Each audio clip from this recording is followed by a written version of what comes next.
today with several of his counterparts, to include Philippines Secretary of National Defense Gilberto Teodoro Jr., Ukrainian Minister of Defense Oleksiy Reznikov, and Israeli Minister of Defense Yoav Gallant. During his call with Philippines Secretary of National Defense Teodoro, Secretary Austin congratulated him on his new position and discussed ongoing efforts to strengthen the U.S.-Philippines alliance.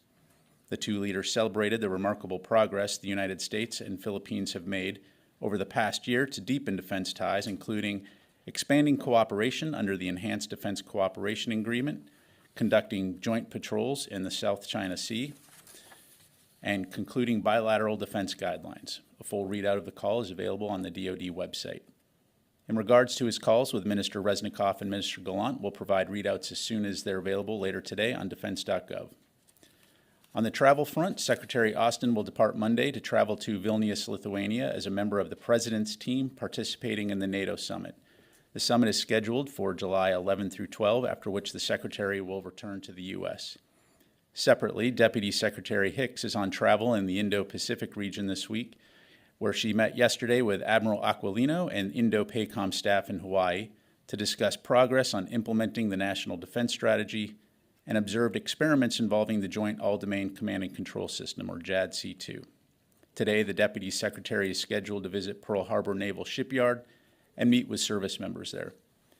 Turning briefly to operations, yesterday, U.S. Navy Central Command announced that U.S. forces prevented 2 attempted commercial tanker seizures by the Iranian Navy after the Iranians opened fire against one of the tankers near the coast of Oman. Additional details regarding NAVCENT's response are available on their website. Notably, both of these incidents occurred in international waters and represent a pattern of behavior by the Iranians. Since 2021, Iran has harassed, attacked, or seized nearly 20 internationally flagged merchant vessels, presenting a clear threat to regional maritime security and the global economy. Beginning in May, the United States increased the rotation of ships and aircraft patrolling the Strait of Hormuz, with partners following the uptick in Iranian merchant vessel seizures. As demonstrated by NAVCENT's response yesterday, the increased force presence supports multinational efforts under the International Maritime Security Construct and bilaterally with partner nations to deter threats to commercial shipping and reassure regional mariners. The United States will continue to respond to Iranian aggression together with our global allies and our partners in the Middle East region to ensure the freedom of navigation through the Strait of Hormuz and other vital waterways.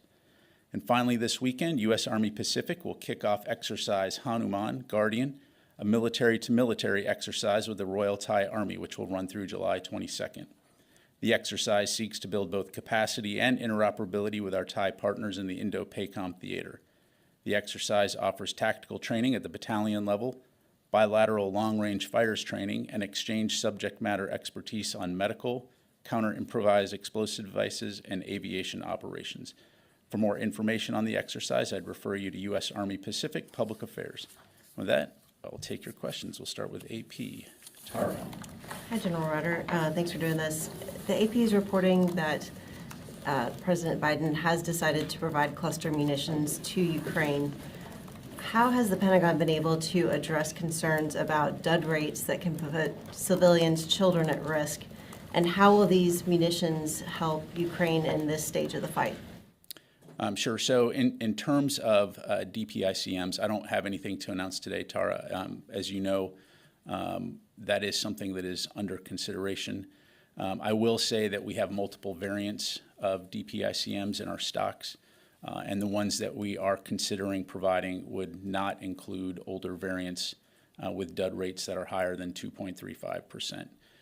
We are aware of reports out there from several decades ago that indicate that certain 155 millimeter DPICMs have higher dud rates, so we would be carefully selecting rounds with lower dud rates for which we have recent testing data. And given that the Secretary is headed to Vilnius soon, what sort of outreach has he had with NATO partners to address their concerns about the use of cluster munitions in this conflict? Again, I don't have anything specific to announce today in terms of DPICMs. If and when the decision is made, certainly we'll provide more information as appropriate. I will say this in terms of our allies and our partners. unity continues to remain very strong when it comes to supporting Ukraine and providing them with the capabilities that they need to be effective on the battlefield. But has he had any conversations with some of the Ukraine group partners, NATO allies? Yeah, I don't have anything to read out today. Jennifer? General Ryder, what can you tell us about these incidents with the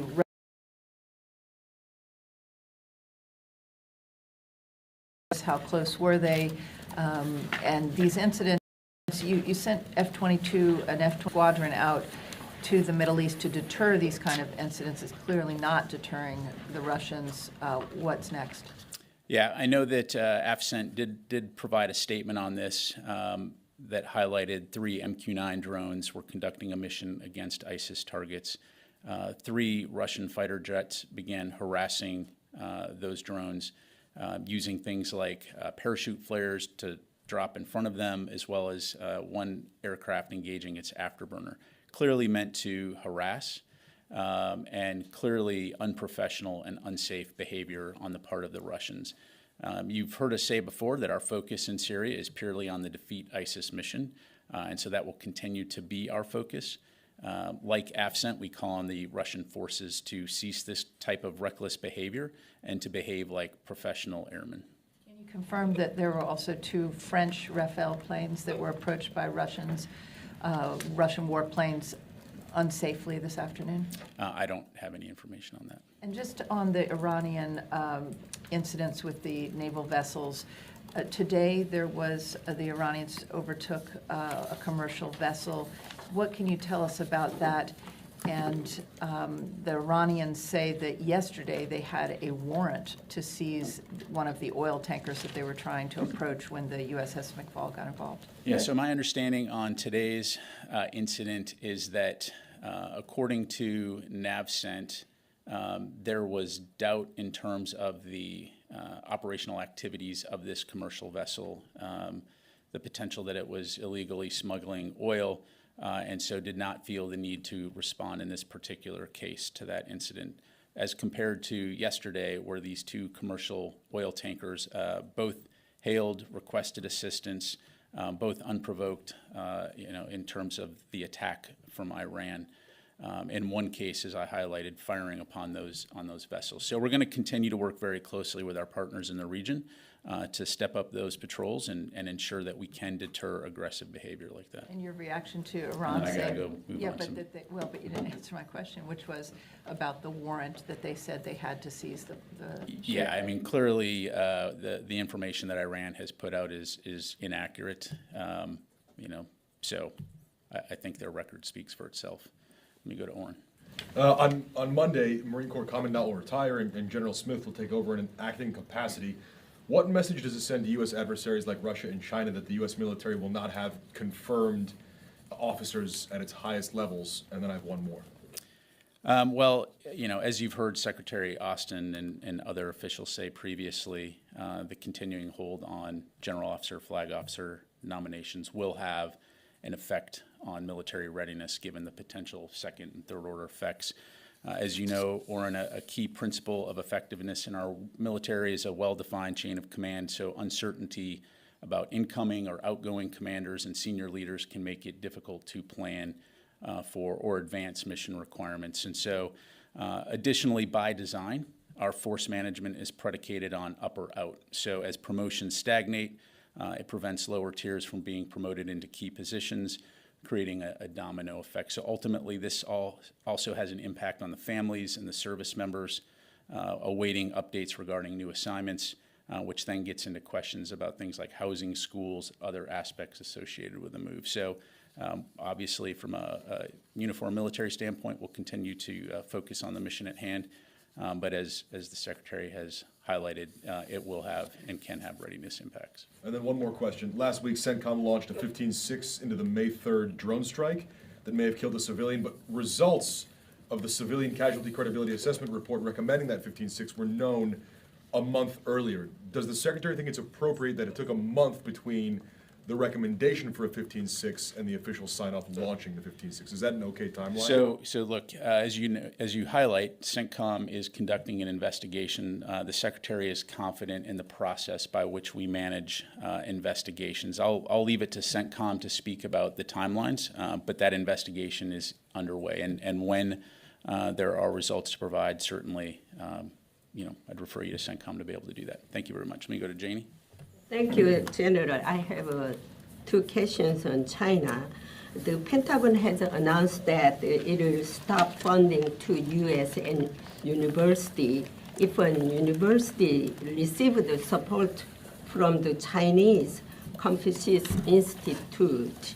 Can you elaborate more about this? Sure. So the FY 2021 NDAA specified that starting this October, the Department of Defense is prohibited from funding any U.S. institution of higher education hosting a Confucius Institute unless it applied for a waiver from the Secretary of Defense.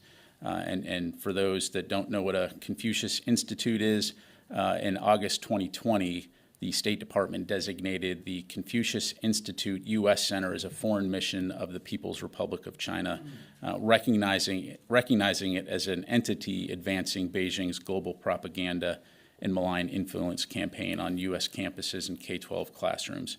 And so the law requires that DoD establish an initiative to work with academic institutions that perform DoD research to ascertain whether foreign entities are using foreign talent programs to access U.S. technology and intellectual property.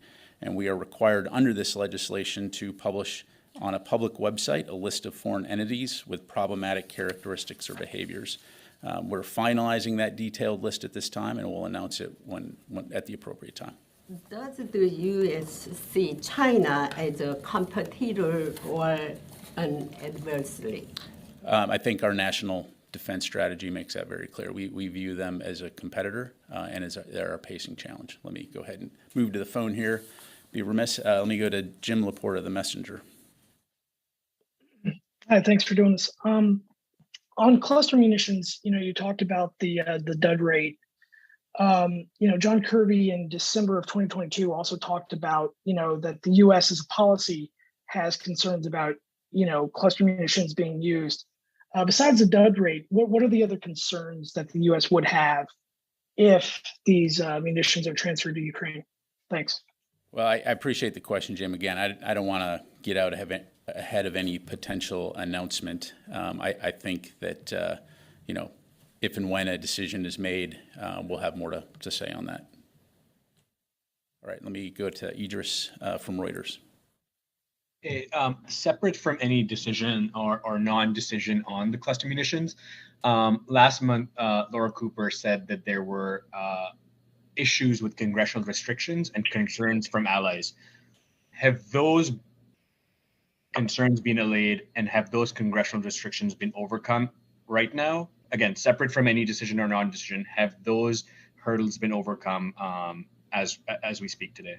Yeah, thanks, Idris. And again, not to be obtuse here, but because the DPICMs are under consideration, when and if we have an announcement to make, we'll be able to provide more details in terms of the process to include the coordination on that front. But until a decision has been made and something's been announced, I just don't want to get ahead of that process. All right, let me go back to the room here. Let me go to Fadi and then come over here. Thank you, General. So I'm not going to talk about the decision, but I'm going to talk about the process of consideration of these munitions. When did the Pentagon and the White House, National Security Council start thinking about these as a potential aid for Ukraine? And is this process of consideration related to any difficulties Ukrainians are facing in this counteroffensive? And is it meant, if a decision is made, to help them address some of these difficulties? Yeah, let me just kind of break your question into two parts here. So in the first part, I don't have a timeline to provide you. As you know, throughout the course of this conflict, we've had regular discussions with the Ukrainians, regular discussions with our allies and partners in terms of what are the kinds of capabilities that Ukraine needs on the battlefield. As I highlighted at the top here, DPICMs are a capability that is under consideration. While I'm not going to get into the specifics of those discussions, I think what DPICMs bring to a battlefield is anti-armor and anti-personnel capability. So essentially, it can be either loaded with shape charges, which are armor penetrating, or they can be loaded with fragmentary munitions, which are anti-personnel. So clearly a capability that would be useful in any type of offensive operations. I would note that the Russians have already been employing cluster munitions on the battlefield, many with which include a very high dud rate reportedly. And so, yeah, let's just leave it at that. Thanks, Tom. Thanks, Pat. I wanted to ask you about a response you made last week, and I'll refresh your memory.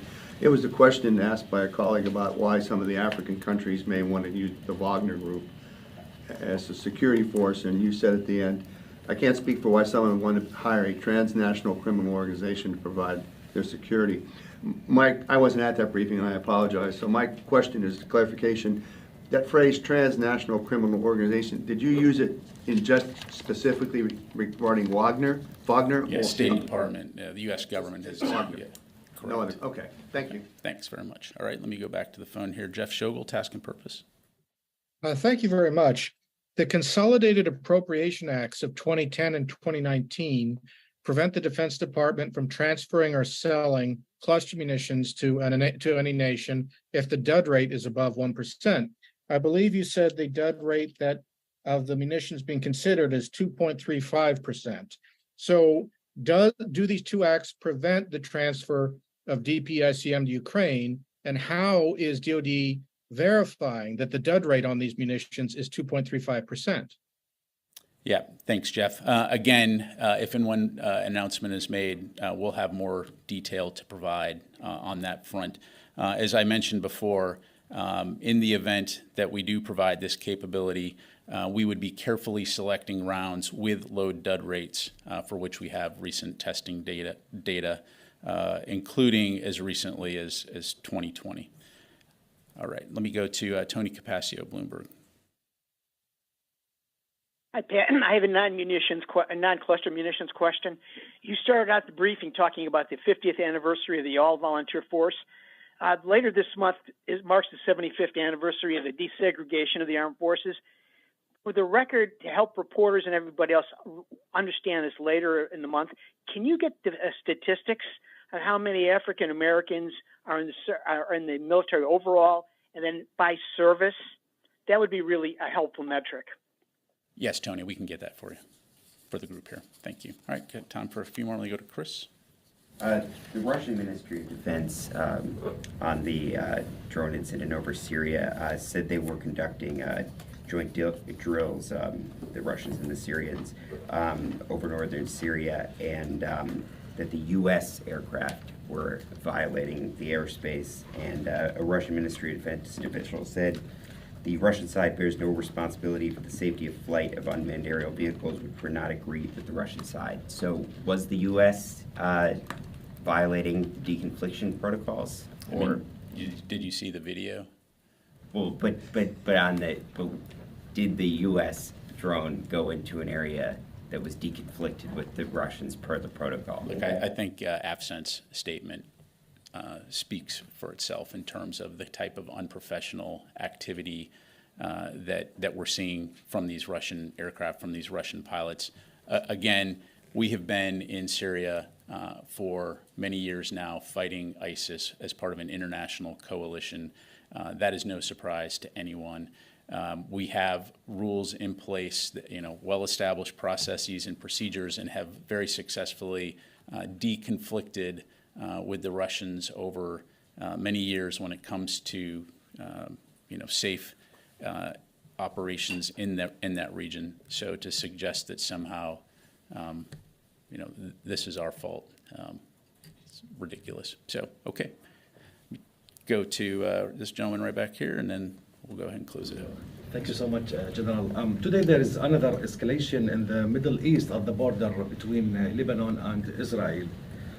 So do you have any concerns that this kind of escalation could impact the stability of the region? And your opening statement, the Secretary Austin, he already talked with his Israeli counterpart. So would you give us more details about how concerns you have about that escalation? Thank you. Yeah, thanks very much for the question. Well, as you've heard us say before, we certainly support Israel's security and right to defend itself against terrorists. But we also feel that it's very important for all possible steps to be taken to protect civilians from harm. And so, again, we'll provide a readout of the Secretary's call here as soon as we can. But we, again, reconfirmed with the Secretary reconfirmed with the Minister again that Israel is a close ally and a partner, and that we will remain in close contact. Thank you very much, everybody. Appreciate it.